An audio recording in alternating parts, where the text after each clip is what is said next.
Kalau kita ingat Zaid bin Thabit, kita akan melihat bagaimana setiap mushaf, setiap Al-Quran yang kita pegang pada saat ini. Mushaf kita semua ini, yang kita baca, kita jadikan sebagai panduan hidup, 30 juz, 114 surah, itu semua adalah ada saham terbesarnya Zaid bin Thabit di situ dalam rangka penulisan wahyu Al-Quranul Karim. Sejak zaman Rasulullah SAW, lalu dilanjutkan pada masa Khalifah Abu Bakar Siddiq radhiyallahu ta'ala anhu. Setelah perang Yamamah, banyak sahabat penghafal Quran yang gugur di medan perang Yamamah, 70 orang sahabat. Maka diusulkan Al-Quran ini dikumpulkan, dihimpun, supaya tidak hilang hafalan Quran itu dengan wafatnya para sahabat.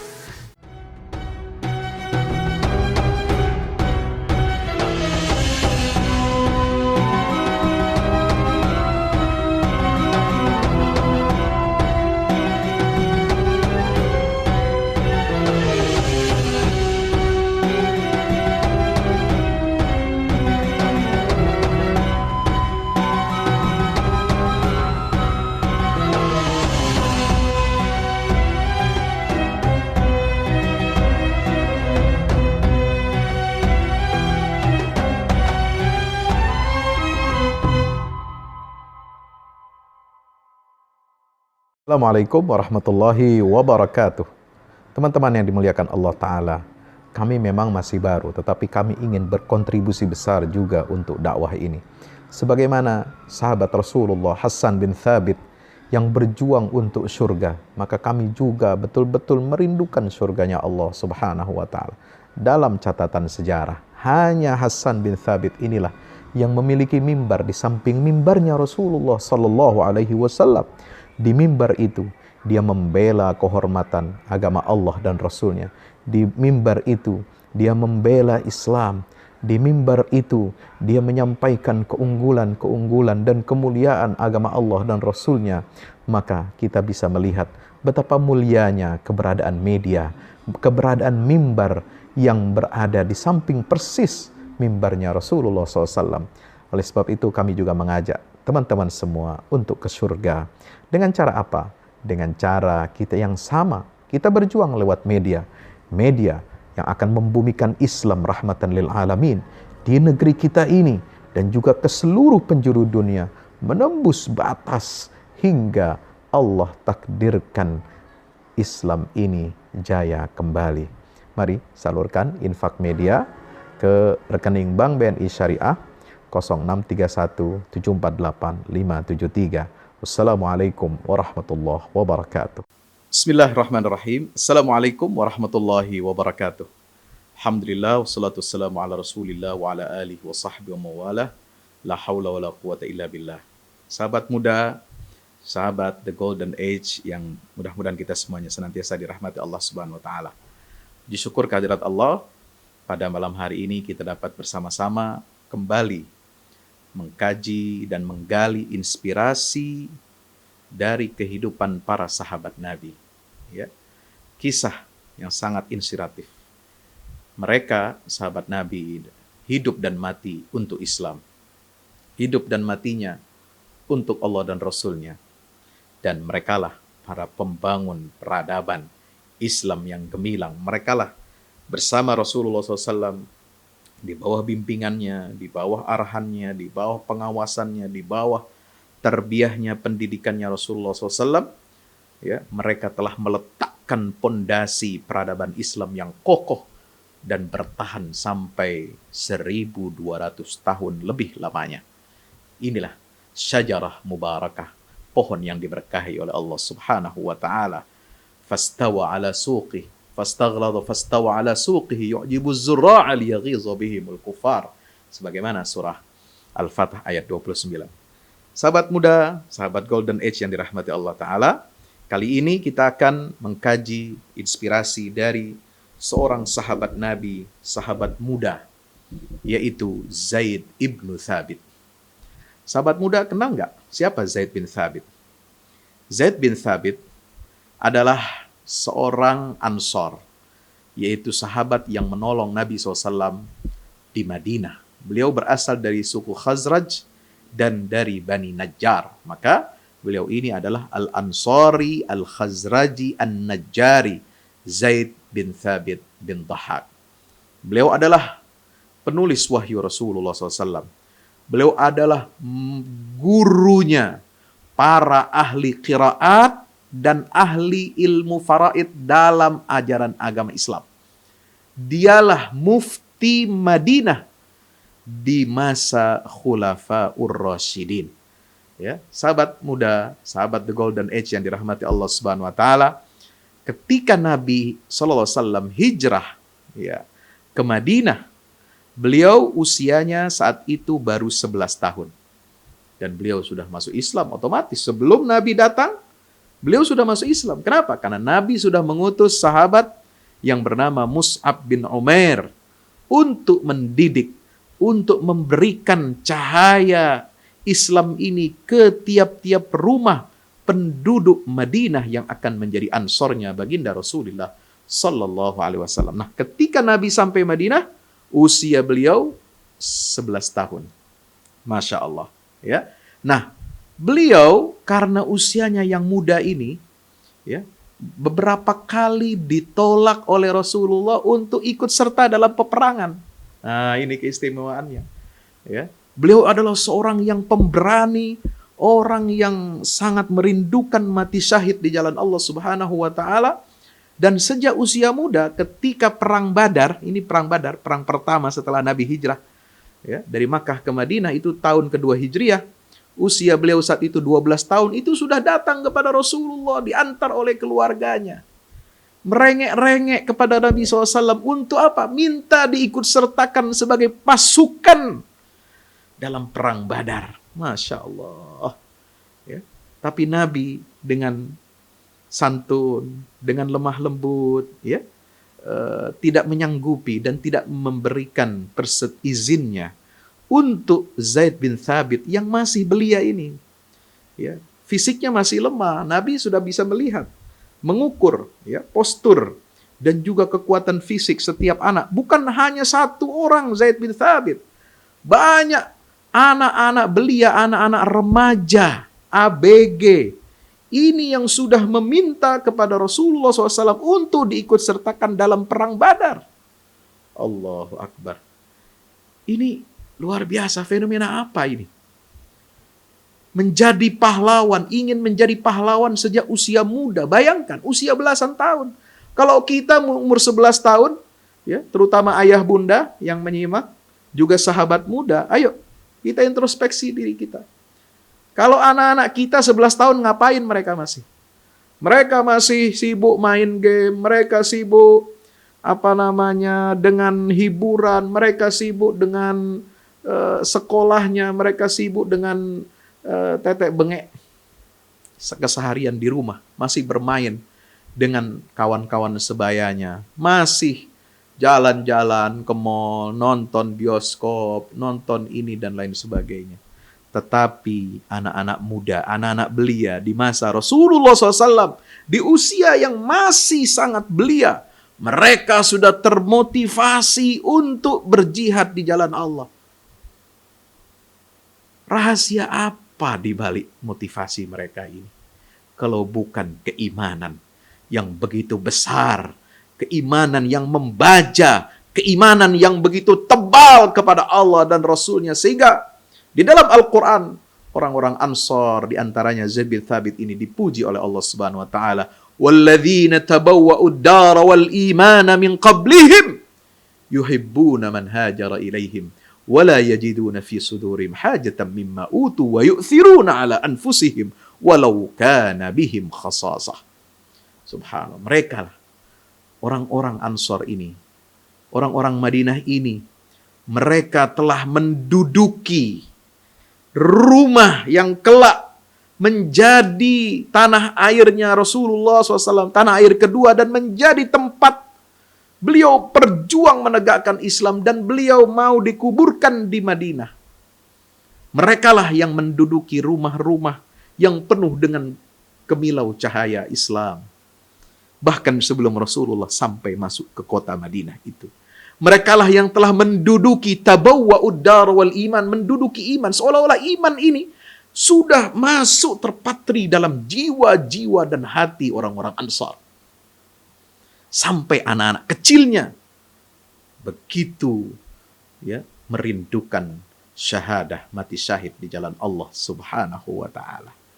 Sahabat muda, sahabat The Golden Age yang dirahmati Allah Subhanahu wa taala. Kita mengingat Zaid bin Thabit bukan hanya keberaniannya, bukan hanya kesatriaannya, tetapi ilmunya yang tinggi, ilmunya yang luar biasa.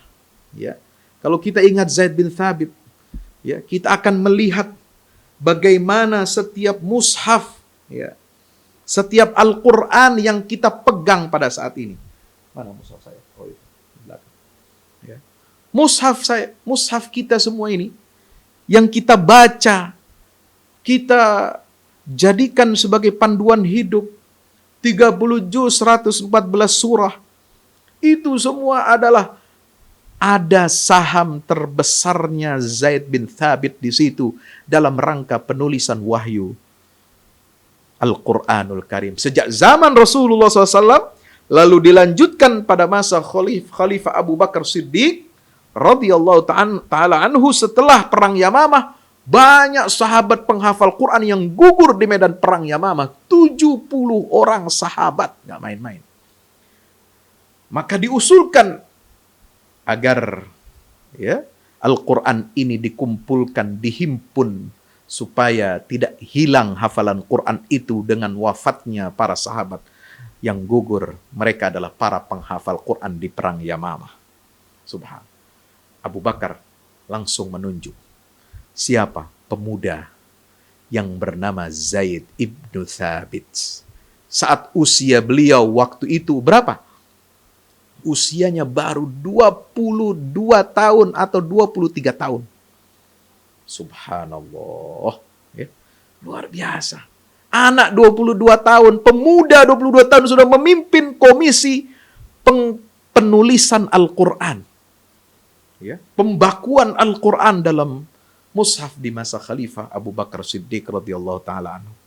Berlanjut sampai ke zaman Khalifah yang ketiga, Utsman ibnu Affan. Yang mana kita membaca mushaf ini, dibaca, kita sering menyebutnya dengan mushaf Utsmani.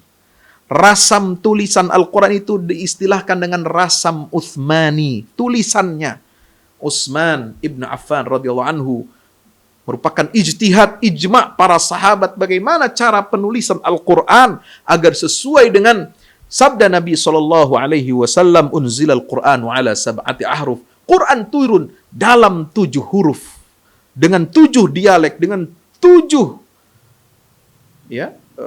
bahasa yang begitu hebat. Semua tertampung di dalam tulisan rasam Utsmani ini yang luar biasa.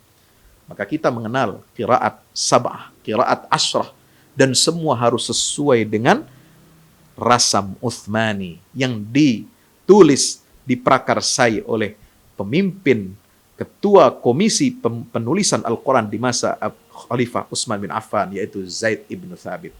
Luar biasa pahala beliau ini. Saham beliau yang luar biasa. Anak muda umur 23 tahun. Masih sangat muda, sudah memimpin menjadi Syekhul Muqri'in. Bukan hanya ahli qiraat.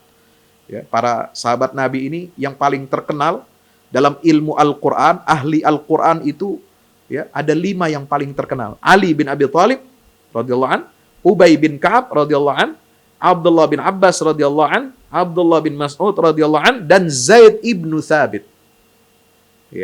Tentu dengan Utsman ibnu Affan. Ini dan Salim maula Hudzaifah. 7 sahabat ini. Semua sanad Quran kita ini bermuara ke sana. Ke sahabat-sahabat besar yang merupakan didikan langsung baginda Rasulullah sallallahu alaihi wasallam. Sahabat dirahmati Allah. Beliau sejak usia muda begitu pemberaninya. Menangis, merengek, Perang Badar tidak diterima, menjadi pasukan. Perang Uhud datang lagi usia 13 tahun. Nabi belum berikan izin karena masih sangat muda. Yang diberikan izin oleh Rasulullah saat itu adalah Rafi' bin Khudaij dan Samrah bin Jundub yang usia sudah 15 tahun ketika perang Badar. Baru ketika tahun 5 Hijrah, yaitu dalam perang Ahzab, Nabi memberikan izin kepada Zaid ibn Thabit untuk ikut dalam peperangan Khandaq atau perang Ahzab ini. Nah, ketika Nabi menolak dengan halus Zaid bin Thabit tidak bisa menjadi pasukan di perang Badar dan perang Uhud, Nabi menugaskan beliau. Pada saat umur 13 tahun, beliau belum bisa mendapatkan izin untuk ikut dalam perang Uhud, Nabi berikan tugas lain. Apa tugasnya? Wahai Zaid, engkau pelajarilah bahasa Ibrani, bahasa kaum Yahudi, ya. Untuk apa? Kita umat Islam ini harus tahu bahasa mereka supaya kita tidak tertipu dan terpedaya oleh mereka. Dan Zaid bin Thabit pelajari bahasa Ibrani itu dalam waktu yang sangat singkat. Subhanallah. Dan beliau ditugaskan oleh Rasulullah menjadi sekretaris penulis wahyu di umur 13 tahun itu. Bayangkan. Subhanallah. Allahu Akbar. Ya, sahabat yang dirahmati Allah Subhanahu wa taala. Beliau memiliki banyak sekali keutamaan tadi yang sudah kami sebutkan. Dan wafat pada tahun 45 Hijrah, yaitu setelah selesainya masa Khulafaur Rasyidin. Ya, radhiyallahu taala anhu. Apa nasihat Zaid bin Thabit buat sahabat muda? Ya, beliau ada diriwayatkan dalam kitab yang berjudul Mawa'izus Sahabah.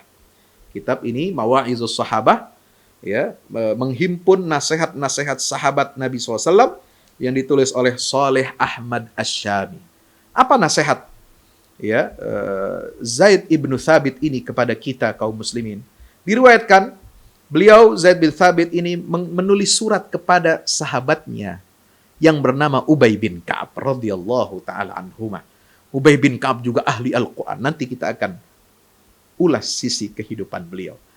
Amma ba'du, tulis Zaid bin Thabit, ya, fa innallaha ja'ala al-lisana turjumanan lil qalb.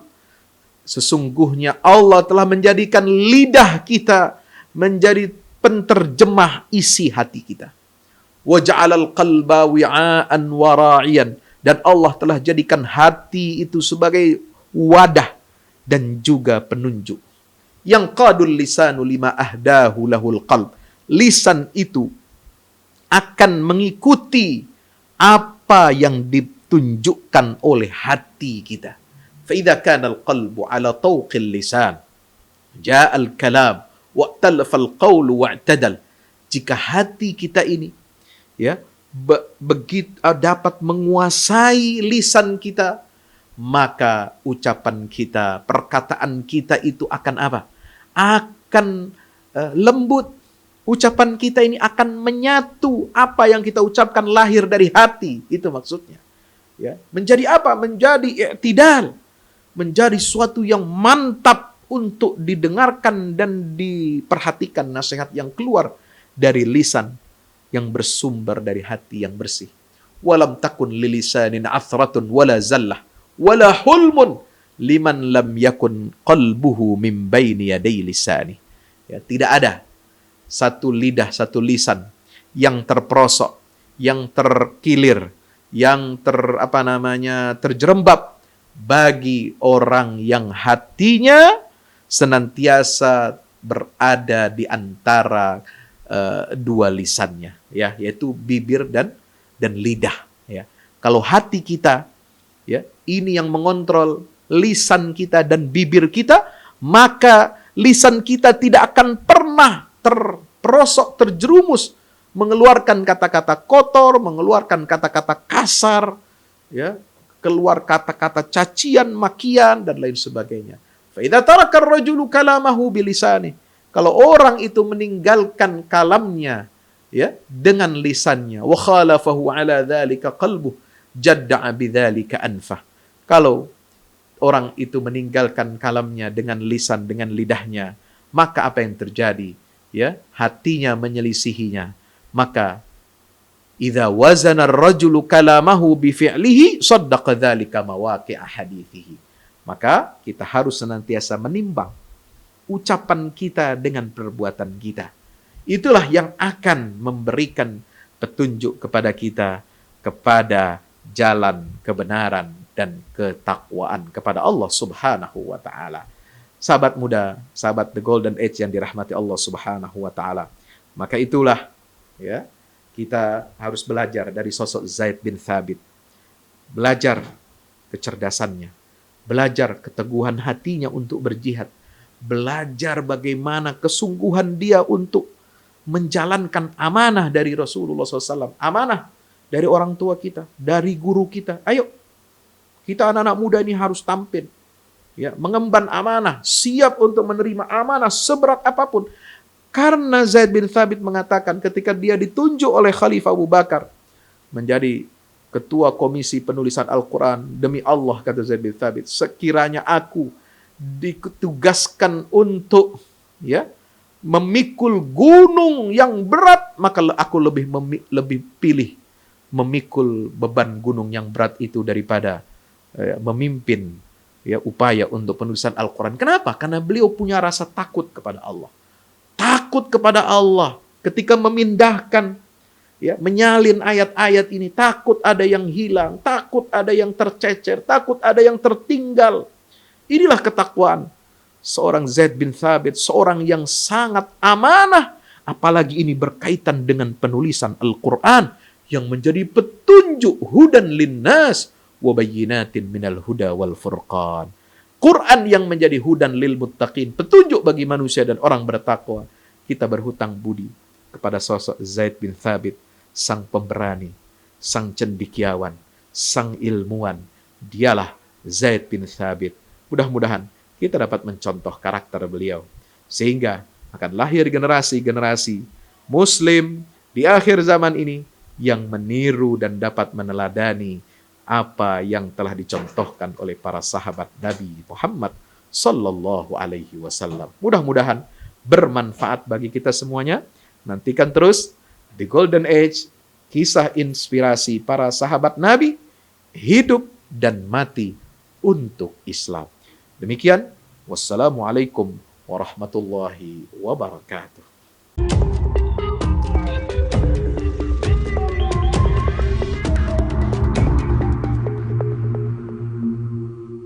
Assalamualaikum warahmatullahi wabarakatuh. Bapak Ibu, para pemirsa, saya Ustadz Fadlan mengajak Bapak Ibu kita semua, ayo kita membuat investasi masa depan bersama Al-Fahmi Institute. Gedung ini sedang dibangun, membutuhkan segala dukungan dari kita semua. Maka itu saya mengajak Bapak Ibu semua, hari-hari dengan kebaikan, hari-hari dengan berinfak, hari-hari dengan bersedekah, hari-hari dengan berwakaf. Dan sangat tepat Bapak Ibu memilih wakaf bersama Al-Fahmi Institute untuk generasi Quran akan datang. Rekeningnya ada di BCA, Muamalat, dan BSM. Ada di bawah sini. Ayo, dengan Al-Fahmi Institute kita mencerdaskan umat dengan Al-Quran untuk Indonesia lebih baik. Wassalamualaikum warahmatullahi wabarakatuh.